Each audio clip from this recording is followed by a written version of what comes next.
Thank you, Robert. Please excuse my voice. And I want to start by introducing again Ken Hahn and his wife Karen. And if you could just stand and wave to people. And Ken is part of our legal team.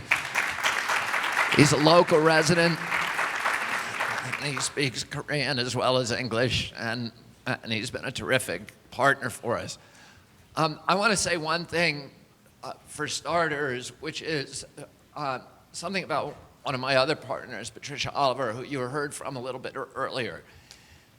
And she told you a story, a detail that I want to make sure sunk in, because she discovered this. Patricia discovered this. She's been a font of information for us, going through every document, exploring every lead, and dug up more information than any of the other attorneys who've been involved in this case. One of the things she found is that the Air Quality Management District, the Southern California Air Quality Management District, has brought a case against Southern California Gas for this leak. So now Southern California Gas is trying to settle that case with the district. And they have proposed a settlement. And the district was looking upon this settlement as if it was something that they were probably going to do. The settlement contains no penalties for the company. But worst of all, it contains all of these little averments and languages that are designed to give permanent immunity to the company. And that's when Patricia Oliver said to you that one of the things, the findings that they're trying to get the Air Quality Management District to agree to is a finding that no taking of property has occurred. So that would be in the order. And of course, the gas company would then argue in a subsequent court case that the relevant regulatory agency has found that none of you suffered any injury because no taking of property has occurred. Now, if we didn't catch that, that almost certainly would have gone into that order. And that's why it's important that we have attorneys who are watching this and are looking over their shoulder and looking at all of the kind of shenanigans and mischief that this company is up to. And we know, and I'm not going to go into it tonight, but we have a whole list of mischief that they've been up to. I mean, you know a lot of it. Not providing, and I'll just tell you, Robert gave me a very generous introduction. I've been doing environmental law for 33 years. I teach environmental litigation, which I've done for 30 years. I've been involved in over 500 environmental lawsuits. I argued the biggest lawsuit, a 6.5-week jury trial in West Virginia 3 years ago that got the largest judgment in the history of the state. And I've been involved in all the controversies. I'm involved, one of the attorneys in the BP case. I've been suing the carbon industry and specifically the oil and gas industry for 33 years. My first suit ever was against Exxon. My fifth suit was against Mobil. This was before the two companies merged. And I've been suing them ever since, and mainly successfully. And I've seen how they operate, and I've seen the control that they exercise over the regulatory agencies and over our elected officials. In all of those years of litigation, I've seldom seen a case where there was this kind of immediate impact on public health. You see a lot of cases where there's exposure to benzene or there's exposure to some chemical, and maybe years later you want to do medical monitoring because you know that you've put people at risk through latent through the latent development of tumors or whatever. You don't see cases like this where you see whole communities where children, where dozens or even more, hundreds of children have nosebleeds, have migraine headaches, have respiratory problems, have vomiting, have lethargy, have asthma attacks, where animals are dying. One of my best friends lives in Chatsworth, and he's on my board at the Waterkeeper Alliance. His dog went into convulsions, a corgi, and died. He has 2 cats who got sick because they were all at ground level, and a lot of this stuff, these gases are dense during certain parts of the day, and the animals that live down there are affected. And they have a child who is an NBA prospect, and he had to stop playing basketball. They had to close down a business here, which was a very successful business, and they had to move their employees elsewhere because they wanted to get them out of danger, and the employees were feeling ill. Every time I've made a visit to this site with lawyers from outside, everybody has gotten sick. I'm the only one who didn't get sick. I can eat like bad oysters and not get sick. The people who are with me came away with migraine headaches and with stomach aches, with lung damage. The truth is, we can't tell you what these chemicals are doing to you. And Dogger can't tell you that, and Governor Brown can't tell you that, and Southern California Gas can't tell you that, and the Public Utility Commission can't tell you that, because the science hasn't been done. But when you see kids with nosebleeds, and when you see people my friends moved out of Chatsworth, and what they told me was it was not till they moved out that they realized how bad things were. Because you get up and, they were telling me that they were walking around with kind of brain fogs. But, brain fog happens, right? You don't know what caused your brain fog. Maybe you didn't sleep well, so you don't really attribute it to the gas. And they had lethargy. They had no energy. They had dizziness and these kind of things, but they didn't know it was the gas. When they called the gas company and they said, "We smell gas, we think we have a gas leak," the gas company, Southern California Gas, told them, "Don't worry about it." They've asked for, these people are well enough off that they were able to find another house on their own. They wanted to get air purifiers for their home here for when they come back and they left the animals here. The gas company told them that there was a 4-week order, a 4-week waiting list to get air purifiers. And that if they went down to Best Buy and bought it for themselves, that the gas company was not going to pay for it. So I'm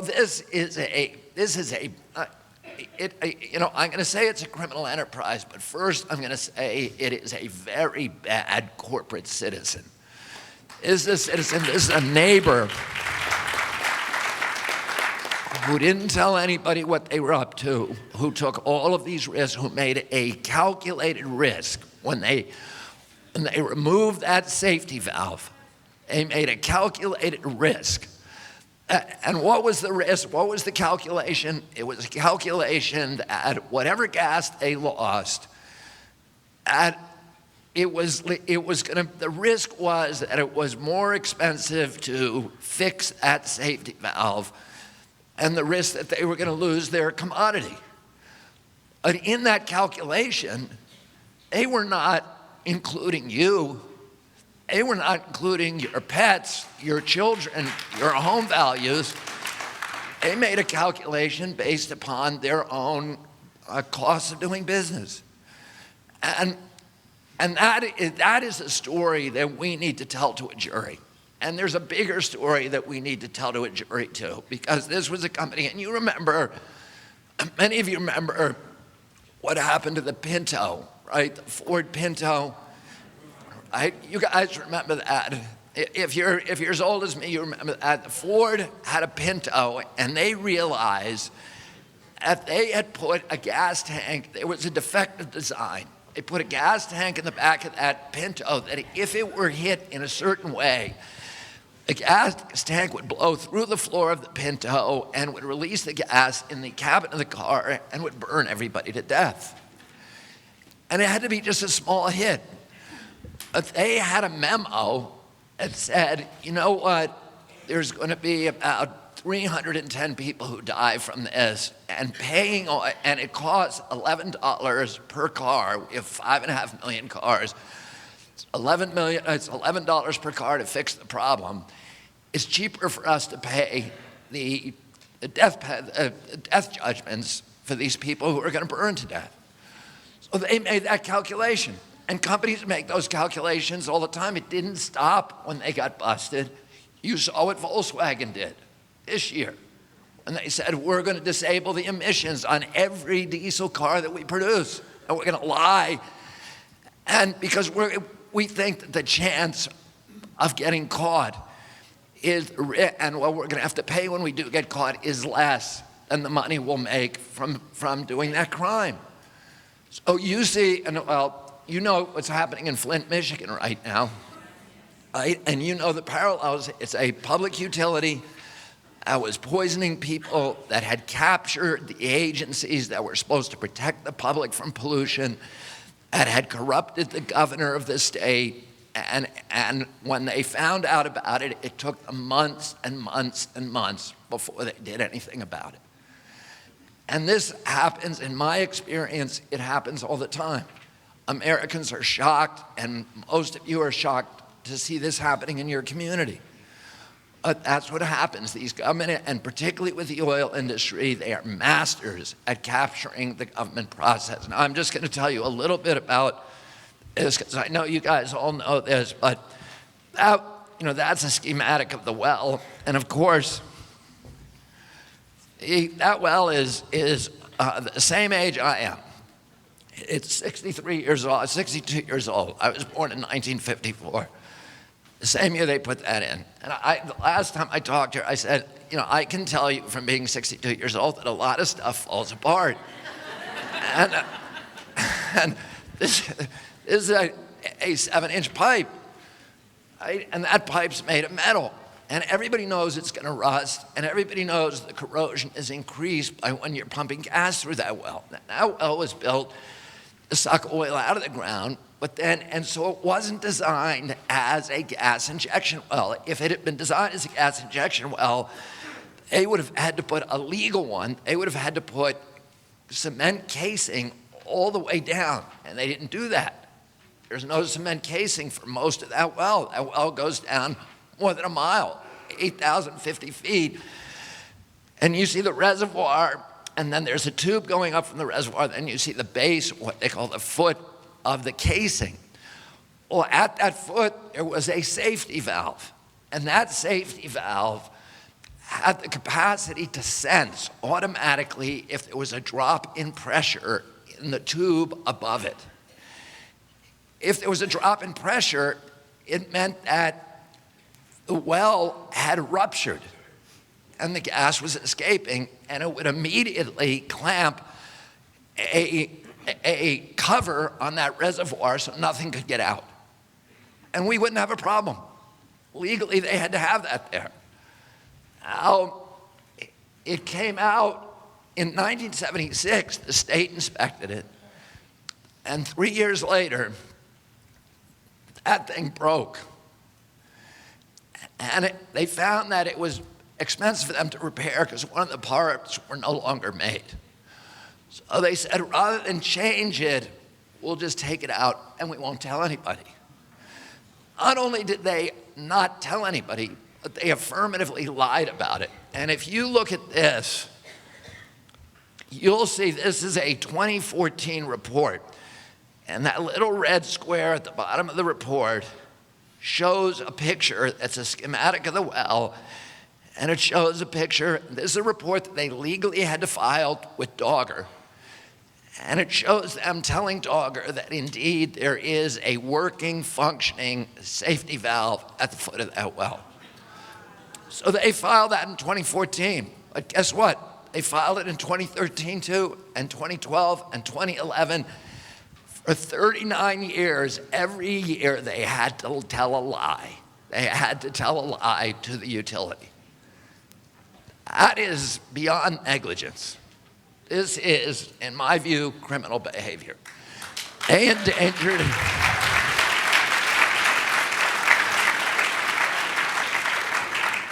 Just like Ford with the Pinto, they were trying to save a buck. Just like what happened in Flint, Michigan.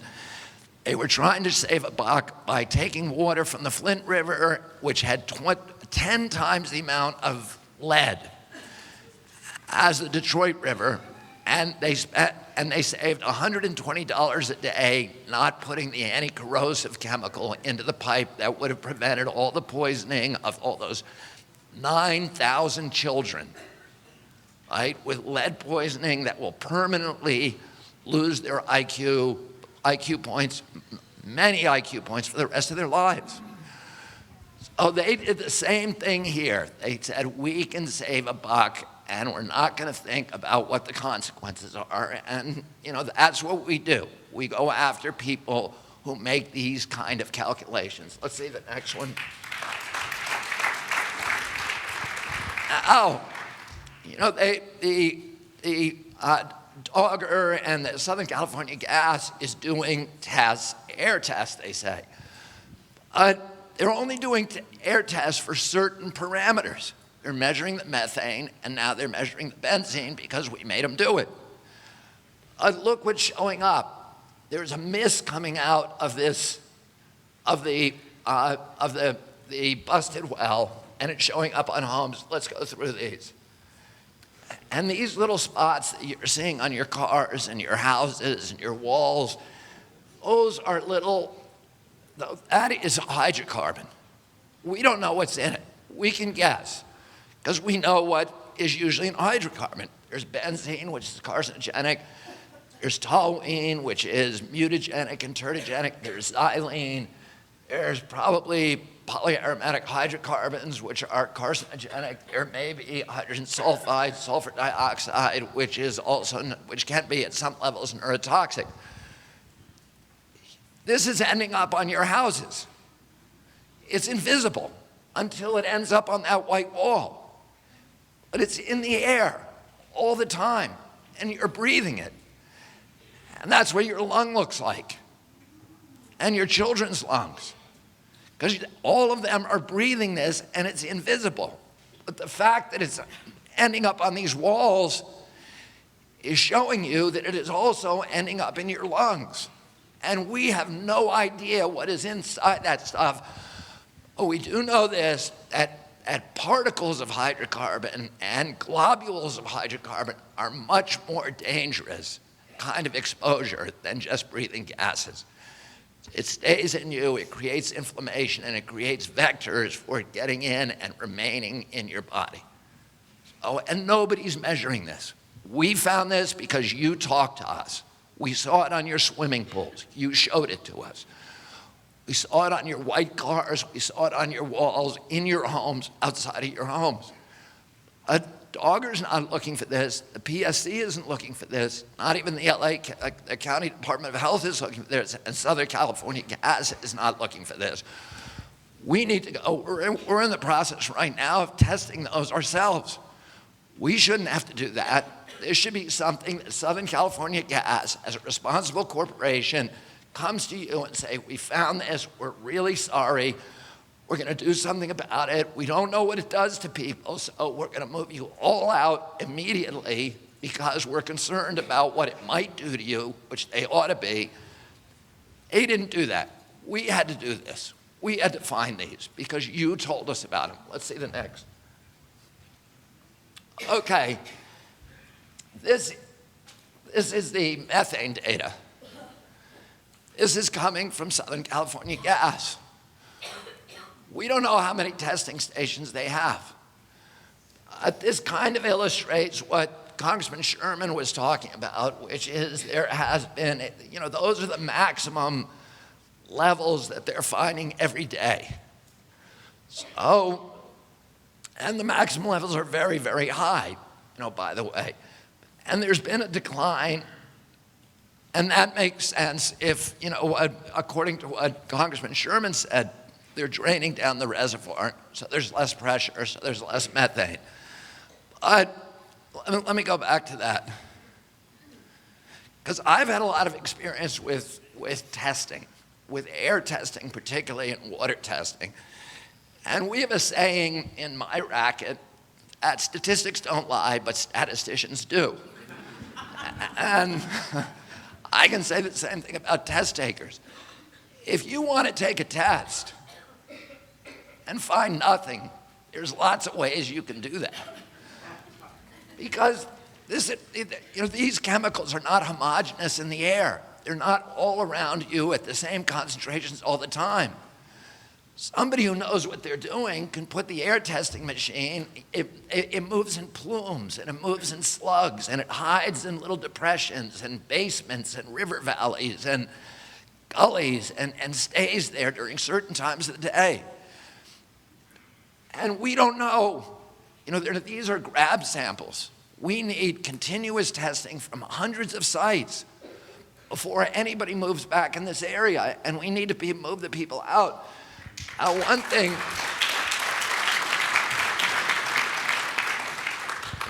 I happen to know about, and I can't make any claim about it now, but I know this, that methane, when it's exposed to sunlight, can produce as a byproduct formaldehyde.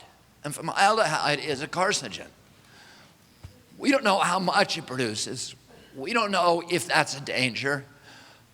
Southern California Gas knows that too, because this is an issue all over the country with gas compressors. People who work around gas compressors or in the gas fields are very aware of the fact that it transforms when it's subjected to sunlight to formaldehyde. So Southern California Gas knows that, and they ought to be straight about it. They ought to be telling us, okay, here's one of the risks that we need to be aware of. But they're not doing that. Okay, let's go to the next one.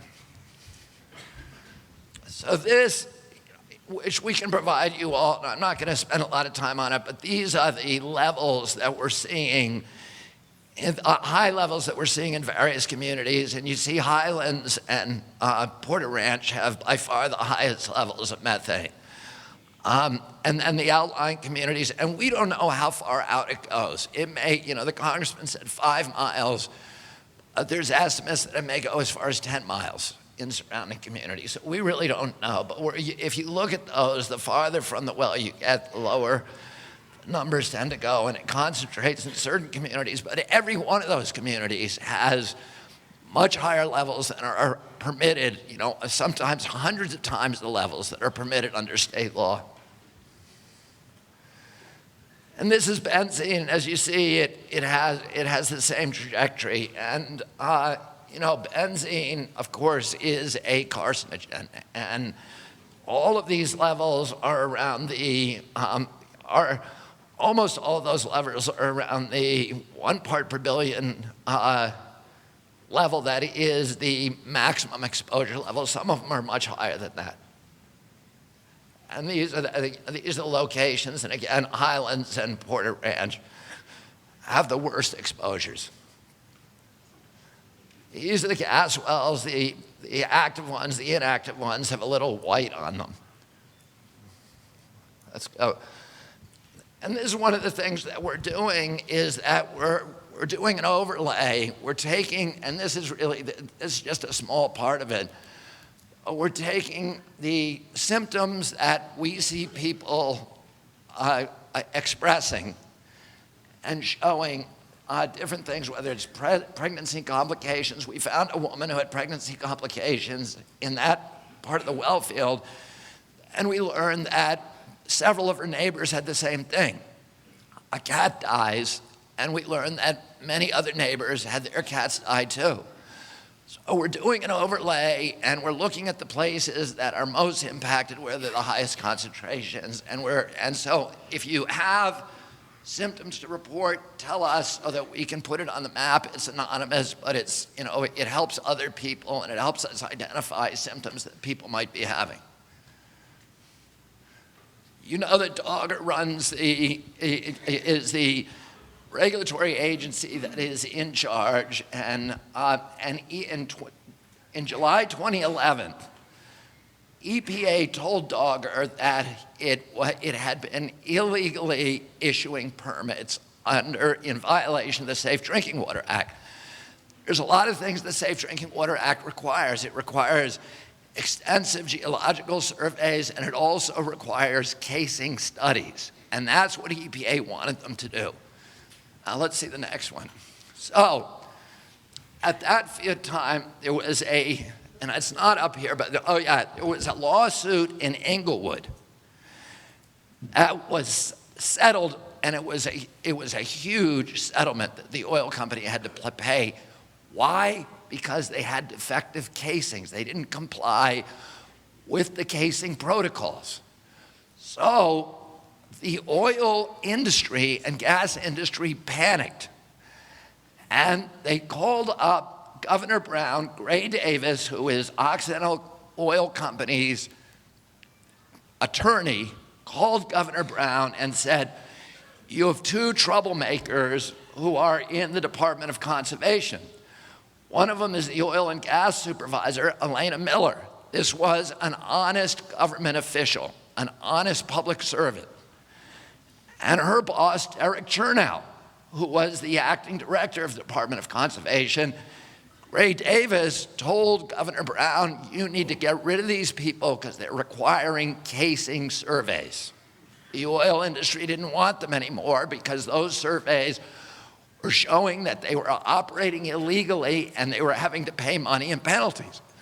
They wanted to get rid of them. So on October 28, 2011, Brown's office called those two public servants, honest public servants, and said, here is an ultimatum.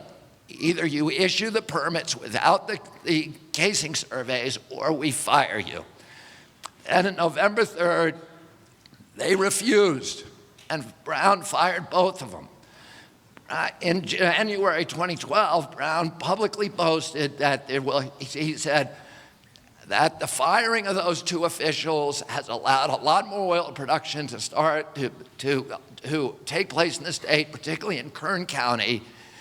And he said defiantly, there's going to be trouble, there's going to be indictments, there will be deaths, but we will keep going. That was his devotion to the oil industry. Now, I have to tell you, I've been a long-time admirer of Governor Brown. He ran against my uncle for president in 1980, and I always loved going to hear him speak and mingling with his workers because he was the greatest environmental politician in this country. And he had this long history, but environmentalists have been complaining for many years now that he has a blind spot when it comes to the oil industry. And how do you get that blind spot? Well, wherever you see large-scale environmental injury of the kind that we see here, you're also going to see a subversion of democracy. You're going to see the corruption of politicians at the highest level. You're going to see the capture of the agencies that are supposed to protect Americans from pollution. You're going to see the disappearance of transparency. And you're going to see the loss of local control. And nobody tells you what's happening. It's all done behind closed doors. And how do they do it? There's a number of ways. It's called captive agency phenomena. And Dogger is the poster child for that phenomena. It's the way that the industry turns the agency that's supposed to protect the public from that industry, and that agency gets turned into a sock puppet for the industry it's supposed to regulate. There's many ways. There's a revolving door, and you can see that, and we have that well documented, that between Dogger and Southern California Gas, the same attorneys, the same officials are running both of them, go back and forth. But also, so on January 9th, following those firings, Tim Kustik, who now replaced Chernow, issues a permit to frack a well in an almond orchard, and it's violating the law because there's no environmental review. But he does that. 4 days later, Occidental contributes its first $250,000 to the Brown proposition increase called Prop 30, and altogether the oil industry gave almost $2 million to that proposition. And that's one of the ways that they corrupt our politicians. They give money. In August 2012, Occidental wanted another permit, illegal permit, to frack a well in an almond orchard. It was a very limited, illegal environmental review. The new director of California DEC, Mark Nigadome, calls the Kern County Planning Director about the secret review, which they had illegally gotten rid of, and then he wrote an email thanking her and welcoming her in as an unindicted co-conspirator. So they knew they were breaking the law. They were proud of breaking the law. And they were proud of what they were doing for the oil industry rather than the people that they're supposed to be protecting. The Kern County official replied, "We share the same goal." That's a quote. She did not comment or object to the fracking in the oil orchard. Occidental then contributed another $250,000 to the Brown proposition. The total contributed was, actually that says 1.2, but it's over $2 million. And Governor Brown has accepted, since 2006, personally accepted for his campaigns, not his proposition, an extraordinary $2,104,570. So you wonder why the government seems to be in cahoots with the oil company rather than in cahoots with the people here whose lives are being disrupted. How many of you want to be in this room tonight listening to this? Right, none of you. You want to be with your kids. You want to be home. No, not one of you should be here. You should be so furious about being in this room and having to listen to all this and learn stuff that is pushing valuable information out of your heads. You have to be here now because you are under assault by this company and by this corruption. It's not just a company, it is a systemic, institutional, political corruption that has done this to you, to your families, to your homes, to the things that you value. And you need to understand that. And remember, I told you that part of the subversion of democracy was getting rid of transparency. Well, the farmers in Kern County said, we want to get the government documents that show how this decision was made to start putting fracking wells in our almond orchards. The AG's office, which has also been accepting money from the oil industry, blocked the depositions and now says that Brown's order to approve injection wells is a privileged communication that the public shouldn't know about. Does that sound like democracy? I don't think so. Let's do the next one. Okay, and you know, Kathleen Brown, the governor's sister, received a salary of $188,000 last year, $267,000 the year before from Sempra, which is the company that owns Southern California Gas. She owns $400,000 worth of Sempra stock that will be dramatically impacted if they have to pay you the value of your homes. And Kathleen Brown is also a partner in the law firm that represents the California Independent Petroleum Association, which contributed to Brown's, and to his propositions and to him personally. And SEPA worked with Occidental to get Brown to approve the injection well permits in violation of the law. It stinks. It stinks to high heaven. It's not just the mercaptan that stink. This whole thing stinks. This is what in New York and in Louisiana and West Virginia we call pay to play. Pay to play. That's what's happening here. They're the ones who play. You're the ones who pay. Keep going. This is self-evident. Okay, so, you know, I've been fighting these kind of battles my entire professional life, and I can tell you something. What you will hear, and what you hear kind of alluded to by the congressman, is that, you know, all of the powers that be are thinking not how can we protect you, but how can we protect the shareholders, and how can we make sure that the gas stays in the ground and keeps pumping. That's what they're thinking of. That's what the people who run things are thinking of. We're going to stop them. But that's what they want to do. Oh, and what you will hear from Southern California Gas and from Sempra and from Kathleen Brown and from Jerry Brown is you're going to hear that, you know, the thing that we always hear from the oil tycoons and the oil barons and their indentured servants in Sacramento is that we have to choose between economic prosperity on the one hand and environmental protection on the other. And that is a false choice. In 100% of the situations, good environmental policy is identical to good economic policy if we want to measure our economy.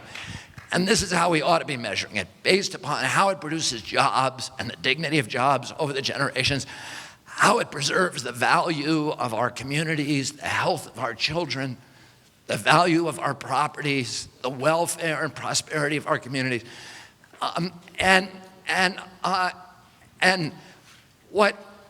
That's one way of looking at it. The other way is to follow what Southern California Gas says, which is that we're going to treat the San Fernando Valley and Porter Ranch and the surrounding communities as if they were a business in liquidation. Convert our natural resources to cash, and our people, who are just production units, and our properties to cash as quickly as possible, have a few years of pollution-based prosperity. And they can do that and generate an instantaneous cash flow for 31 years while they were lying to everybody. And they can make a few people, millionaires by impoverishing the rest of us. Our children and you and your communities are going to pay for their joyride. And you're paying for it now through denuded environment and having to come to meetings like this on nights like this when you should be home with your family, and with moving and diminished property values and poor health and the anxiety that your children may get a tumor 20 years from now, and all of those costs they're imposing on you. They're externalizing the cost of producing gas. And they're saying, and I loved what the congressman said, but I didn't like the fact that he said, we're going to have federal money to study an alternative to mercaptans. Why are we paying for them? This is the richest industry on the history of the globe. If they can't pay for their own stuff, then let solar and wind have it. Because they're not asking for those subsidies. So anyway, I've gone over my time, but I just want to tell you that, I am sorry you have to be here tonight. I shouldn't be here tonight. I should be home with my family. But I am going to do everything in my power and use every legal talent and gift that I have to get in front of a jury and get you the biggest settlement that you can possibly get for all of for the things that they're not going to want to compensate you for. The intangible stuff, not just your property values, like the congressman said, to get you so that you get reimbursed for having to come out here tonight and sit here and look at that. There's 1,000 or more people in this room. If you add up, if you're even making $10 an hour, this is a huge amount of money. And some of you are attorneys and are making huge amounts of money. So, you shouldn't have to do this. And all of these costs, they are externalizing their costs and trying to do all their old schemes to make you pay the cost of them bringing their product to market. And that includes the cost of cleaning up after yourself, which was a lesson that we were all supposed to have learned in kindergarten. And they didn't learn it when they were in kindergarten, but we're going to teach them that lesson now. And we want to help you, we want to stand by your side, and we will see you on the barricades.